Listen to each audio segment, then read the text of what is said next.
We are entirely focused on Git in this series. So if you're new to this whole concept of version control, or you don't exactly know how that would fit into your workflow, no worries. I was in the same position when I was learning this stuff, but now I really can't live without it. So without further ado, why don't we just dig in and play around? I could show you a bunch of graphs and descriptions and use a bunch of big words to tell you about Git, but the reality is if you don't really understand it yet, it's not going to help. So let's just dig in and see it for ourselves. The first step, of course, is we need to install it. Now, you can check to see if you already have it pulled in. It's very possible that you do. Run git -- version and see what you get. Now, if you get something like command not found, in that case, of course, you need to pull it in. So let's go to documentation at the main Git website, and why don't we check out the book, which is available online for free. So to start, let's go to installing Git, and it'll give us instructions whether you're using Linux or Mac or Windows. Don't worry, this is pretty easy stuff. Now in my case, I'm on a Mac. So you have a few options. You could install the Xcode command line tools. Just open up the Xcode app, and if you go to Preferences, you'll see something about installing the command line tools. Now, if you don't even have Xcode installed, that's actually a pretty big file, so I wouldn't do that. Instead, there is a general Git installer for Mac, sort of a one-click process, or you can download the GitHub app for Mac. Now, this is actually a really great application. I use it all the time, but we're not going to worry about this too much. It's really great if you understand Git and you know the fundamentals, but we're not to that point yet. So if you download this, it'll install Git for you, but I would say don't look around too much just yet until I teach you the basics. Okay, so finally, if you don't want to do that, if you have Homebrew installed, if you're familiar with that, then you can simply do brew install Git. Any of these options are perfectly fine. Just get it set up on your machine. Once we've installed Git, there's some initial setup that you need to do. You only have to do this once per computer, basically. So if I were to run git, we have all of those commands. And if I run git config, this is how we can set configuration for our Git projects. And we can make those either locally, so you have specific git config per project, or global configuration. That's what we are interested in at this point.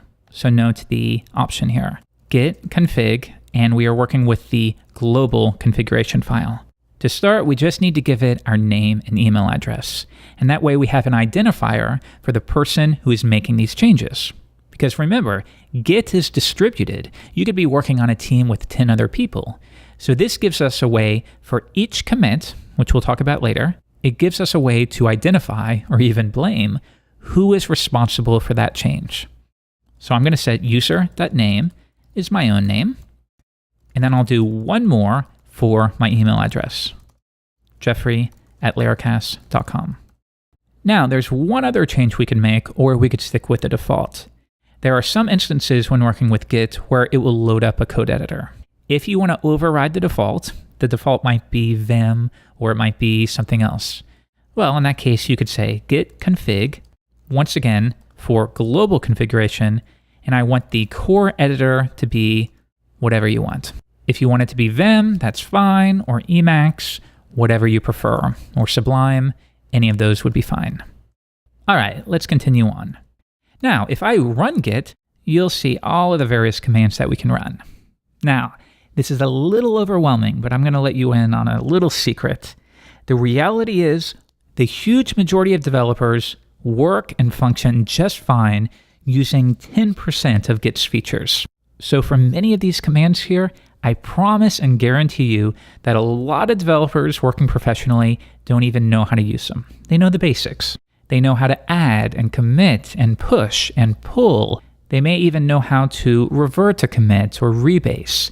But beyond that, it's actually only a small percentage of developers who really learn everything there is to know. And that's really a testament to Git. 10% of its features will take you a really long way in your career. So to finish up this video, why don't we create our first commit? I'm just going to go through the process, and then in the next video, we'll break it down and figure out what exactly it means. Now, right now, I have an empty directory. I'm just going to echo hello world and save that to index.txt. And that's identical to just creating and saving a file and typing hello world. So now if I run cat index.txt, we can spit out the contents of that file. So when it comes to version control, think of that as a way of taking a snapshot. If you ever worked back in the day before version control was ever a thing, you might have ended up in situations where you would just copy and paste your whole project folder and save it to a backup. That way, you have everything you want, you can still toy around with some other idea, and if that fails, well, rather than finding a way to just hold down Command Z for 30 minutes, you could just delete that and make a fresh copy of your backup.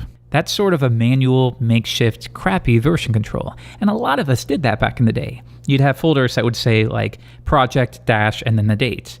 And then the next day, project dash and the new date. And then project dash complete. And then project dash complete for real this time. You'd have all these backups just to protect yourself. Because if something happened to that current folder, whether you accidentally delete it or you make changes that break everything and you can't undo anymore, you can always go back to that backup. Needless to say though, there's a much better way, and that's what tools like Git provide us. Okay, so let's imagine this is a project. We've been working a long time on that index.txt file, and I want to save it to version control. In other words, I want a snapshot of its current state, and I want to store that. Cool. Well, if I run git, you'll see that we have this command right here, git init. Create a new Git repository. Think of this as the first command you run for a project. I'm ready to use Git, so I will type git initialize. Notice that it creates this dot folder within the current project. You'll see it right there. Any commits or snapshots you save will be stored within this directory. But mostly, you don't really need to go into that directory. You can forget about it. Okay. So I have this one file, and I want to take a snapshot of it. So I will use git add. Git add index.txt. Now, we'll talk about this more in the next video, but to start, well, you can think of git add almost like taking a photo of the file and the way it currently looks. Now though, we haven't saved the file, we haven't stored it, we've just taken a photo. And then later, once we've decided, yeah, this is good to go, let's create a backup, well, that's sort of like what a commit is. So if I were to say git status, what is the current status of my project? And you'll see, well, you added one file to the staging area. And now if we run git commit, this is where we can type a message for what we just did. And this is a good thing. Whenever you make a change that you could describe to another person, and this is especially true for bug fixes, you download their project, you make your changes, and then you commit it and say, fix the bug where users were being billed twice, or whatever. That can be your message. But now what about like the initial things where you're just sort of getting everything up and running?